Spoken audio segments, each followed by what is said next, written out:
whole nature versus nurture conversation in psychology is so important. And I just feel like we have put so much heavy emphasis on nature, which is fair. I get why, but I feel like there should be just as much or even more emphasis on nurture. One of the books that changed my life completely, because I've been diagnosed, girl, let me tell you, I've been diagnosed with literally everything. And I know now that it all comes down to one thing, and that is complex trauma. So I read Body Keeps the Score, and I'm like, wow, finally I feel seen. And so I just feel like as much as genetics and your heredity and everything is so important to who you are, I think there should just be as much weight placed on nurture, or even more so. So that's kind of where I'm at. My negative self-talk used to be so poor because of my upbringing. It's insane how much I used to think so down on myself. I used to think I was fucking stupid. Like, I really thought I was like, this bitch dumb. But then I came to realize, I was like, damn, like, I know intelligence comes in multiple forms, and I'm not necessarily the smartest person in the room. Unless I'm alone in the room.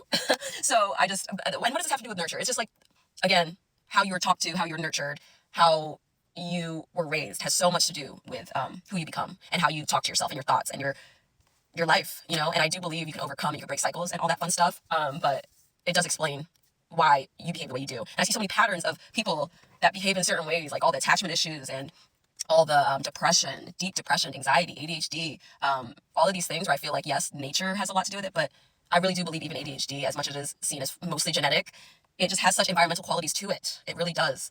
Remember the ACE studies that they did, and they realized so many people, and they thought this man was out of his mind. So many people came in that were dealing with like overweight issues and obesity issues, and the doctor was trying to, this is very like, not exactly scientifically, like I'm not reading a journal right now explaining to you what it is. It's just, I'm rambling.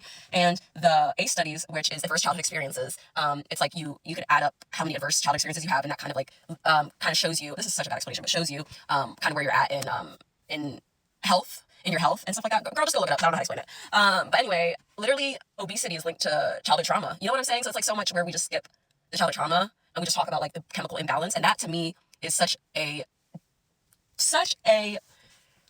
overstep, a misstep in helping people and healing. It's insane. I just feel like the DSM has like 100, I don't know how many, but like a lot of diagnoses. And it's just like, yo, a lot of these could be just explained through nurture, through environmental stressors, through the fact that your nurture fucks you up.